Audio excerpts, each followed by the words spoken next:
In the week where police forces apologise for profound failings which have blighted relatives of those who died at Hillsborough, a law that could potentially help families affected by disasters will get another reading in the House of Commons later.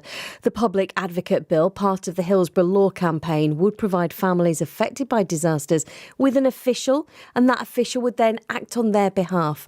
Louise Brooks lost her brother Andrew at Hillsborough. She says the response from the police is a little too late. It's taken them over 30 years to apologise to us, which is, quite frankly, absolutely shameful.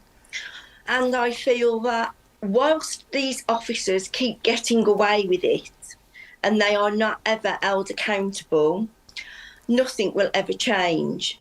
Theresa May was Prime Minister when the Conservatives made the bill a manifesto pledge. She had this to say in the Commons this week. The apology from the police is, of course, welcome, but frankly it would have been far better for them to have done their job properly on that fateful April day 34 years ago.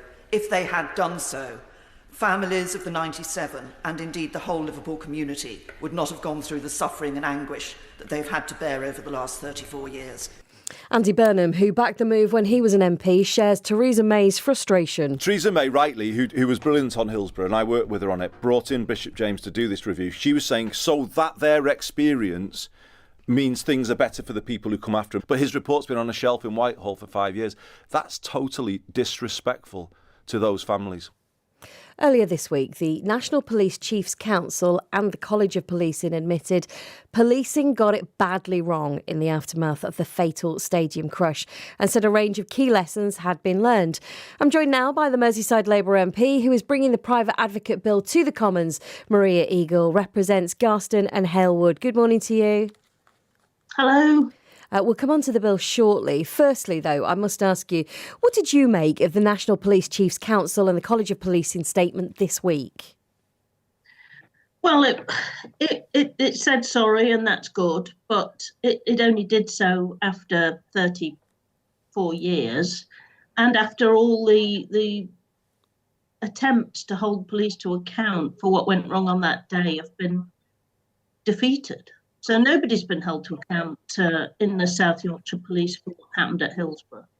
And so it's fine to say sorry now, but it is a rather too little too late. That, of course, is the police response. The government isn't expected to share its response until spring.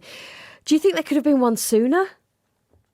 Absolutely. I mean, it's 18 months since the criminal trials collapsed. The criminal trials were the only thing that you could sensibly say was stopping a response coming forward. In fact, I was told by the Minister of the Dispatch Box in September of 2021 that he expected a full government response to be published by the end of that year. And it just hasn't happened. It's just been disgusting. You, of course, today we're speaking to you because we want to talk about the Private Advocate Bill, and it's a measure that could address the concerns in the report of Bishop James Jones. Explain fully to us what a Private Advocate Bill would do. Well, it's public advocate. It would be It would be a person that the families themselves caught up in public disasters could get involved. It would be up to them whether the public advocate was involved. So it gives the families in the disaster agency, because too often what happens to families in disasters is it all happens to them. They get done to. They don't have any capacity to act. So this person would be on their side if they wanted the person involved, the advocate involved, and they would be able to do what the Hillsborough Independent Panel did in obtaining documentation using data protection legislation, and being able to therefore torpedo cover-ups. The only thing that would have stopped Hillsborough happening in the way in which it has is if the police cover-up had been stopped at an early stage. And the idea of the public advocate is to stop things going wrong in the first place by giving families capacity to force transparency and torpedo cover-ups. This bill, though, has had its own delays, hasn't it? Given that this was included in a Conservative manifesto pledge, that must be so frustrating. Well, it is. I mean, Michael Wills introduced it into the Lords firstly in 2014. I've been introducing it into the Commons since 2016. It was in the Conservative Manifesto, a version of it, in 2017. It's been objected to by the current government 11 times in the last 2 years. And I'm afraid I expect them to object to it again today. So talk us through what will happen today. Well, my bill is too low down in the list to have a big debate. So it'll probably just be objected to at the end of the session at 2:30. But the point is, they don't have to object to it. There has been a second reading debate that happened last July. They could just allow it through into the committee stage for us to discuss the provisions in detail in committee. And given that they're supposed to be in favour of these provisions, I just don't see why they're not allowing it through. When you say it will be objected to, does that mean that's the end of it? It means it can't continue on its progress today. It can't get into committee.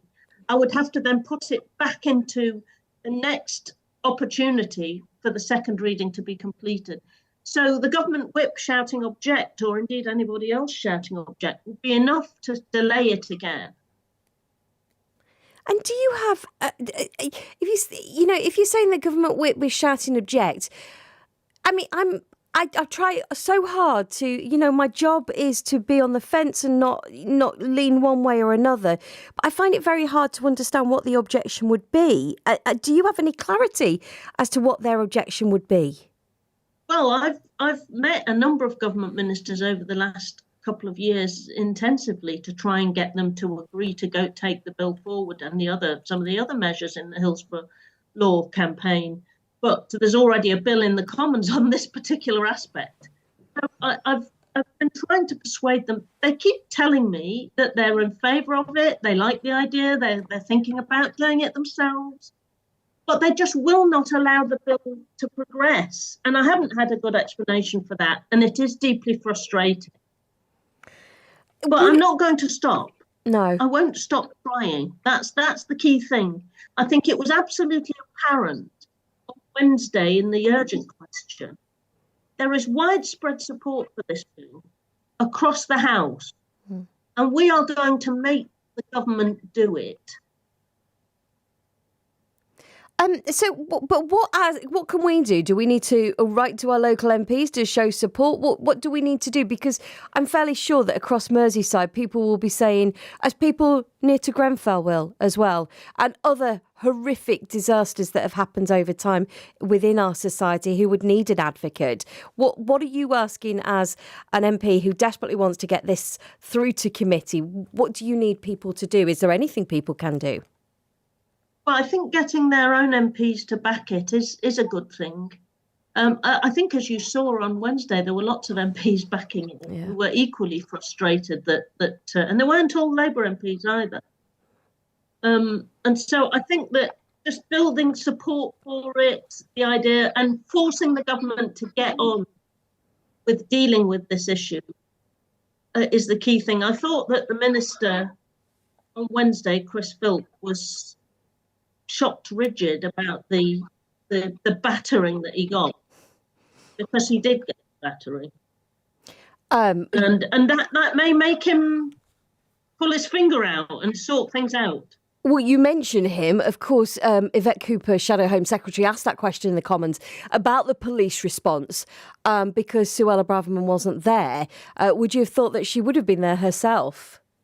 I would have thought that, yes. She's the only Home Secretary that I can recall that hasn't taken a close interest in Hillsborough. And I think that's a mistake. I and others will be seeking to engage with her to try and get her up to speed on why this is important, because I'm not sure she realises how important it is. Well, thank you so much for speaking to us, Maria, and let's hope you get a shock today. That would be nice, wouldn't it? Nothing would be more welcome to me than for them to let it through to committee. And all they have to do is not shout object. People can see after 2:30, when the title of my bill is read out, if the government whip shouts object, that's them blocking it again. Thank you very much. Do you know what? One day I would love to sit down with an MP and say, tell us all these things that happen, because it's always news to us about how things happen, about how things are objected to. So one day we'd like a little masterclass with you, please, if you don't mind. I'm sure we can arrange that. Lovely. Thank you so much. Good luck today. And we'll speak to you again, I'm sure, on this, your Public Advocate Bill, and of course, Hillsborough Law, as it continues and rumbles on. Thank you so much. You take care. Thank you. I will.